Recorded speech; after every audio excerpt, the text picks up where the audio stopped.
Deputy commissioner Tharparkar Abdul haleem जागीरानी जेको district disaster management authority जो chairman पिण आहे तंहिं समूरनि वास्तेदार खातनि जे अमलदारनि खे हिदायत कई आहे त हर सरकारी खातो पंहिंजी ज़िमेदारी महसूस कंदे बरसातुनि महल ऐं बाद में पैदा थियल सूरतहाल खे मुंहुं ॾियण लाइ पंहिंजा भरपूर इंतजाम करे त जीअं आवाम खे का बि तकलीफ़ न थिए।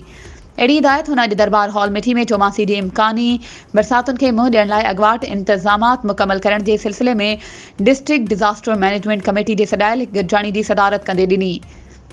गॾिजाणी में हुन ज़िले जे असिस्टेंट कमिश्नरनि, पब्लिक हेल्थ इंजीनियरिंग खाते जे अमलदारनि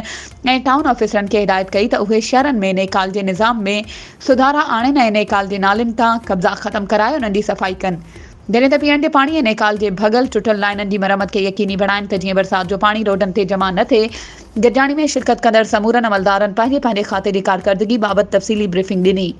गॾिजाणी में SSP Tharparkar, Shabbir Sethar, district health officer Tharparkar, doctor Lekhraj Sarangani, ADC 1 Tharparkar, Asif Ali Khaskheli, ADC 2 Tharparkar, Mohammad Usman Khaskheli, ज़िले जे समूरनि असिस्टेंट कमिश्नरनि खां अलावा समूरनि लाॻापियल खातनि जे अमलदारनि शिरकत कई। वधीक ख़बरुनि ऐं अपडेट्स जे लाइ असांजे चैनल खे सब्सक्राइब कयो ऐं हा, बेल आइकन खे प्रेस करणु न विसारिजो त जीअं असांजी हर नई अचण वारी वीडियो तव्हां ताईं पहुचे।